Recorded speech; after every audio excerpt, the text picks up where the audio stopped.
জায়গায়, কাজের জায়গায় কি বলবি বল। মানে এরপরে তো বাড়ি থেকে আমাদের টেনে টেনে নিয়ে গিয়ে বা বাড়ির মধ্যে রেপ আর খুন করে রেখে দেবে, কেউ কিছু বলবে না ভয়ে।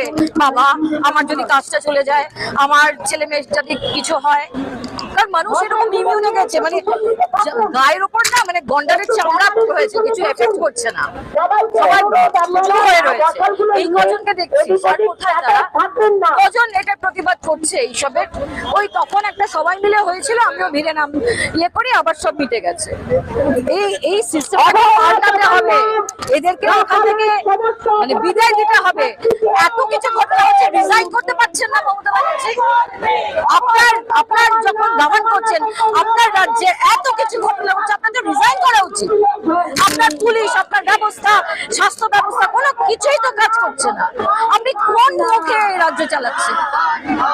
নিজের বড় বড় ছবি অক্সফোর্ডে মাথা ফেটে গেছে, সেইটা ক্যারি করছেন এখান থেকে মানুষের সহানুভূতি দিতে। আপনি তো একজন মহিলা, আপনি বোঝেন না রেপ কি? আপনার দলের লোক বলছে কেন মেয়েটি রাত্রিবেলা গেছিল, একটা বন্ধু যদি একটা বন্ধুকে রেপ করে তাহলে আমরা কি করব? আপনি মহিলা, আপনি এদেরকে কান ধরে বার করে দিন না, তাহলে মানবো আপনাকে, সত্যি মানবো। আমি তো একটা পোস্ট করেছিলাম যে কুকুরদের জন্য আপনারা একটা মিড ডে মিল করছেন, থ্যাংক ইউ। তাহলে এটা করুন না, আমিও থ্যাংক ইউ বলি। আমার ইচ্ছা করছে বলতে যে মমতা দি আপনি কাজটা করলেন, দেখান না একটু দিদি, তাহলে মানবো আপনাকে দিদি বলে, না তো আপনাকে মানবো না।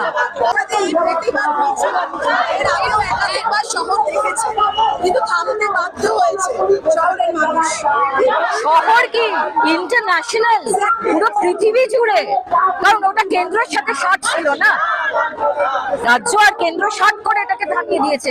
জানেন এই মানুষের এখানে একটা পিকে উঠছে, আস্তে আস্তে টায়ার্ড হয়ে যাবে, কমে যাবে, আন্দোলন নিজেদের কাজে ব্যস্ত হয়ে যাবে। কতদিন আর তারা অবস্থান করবে আর লড়াই করবে?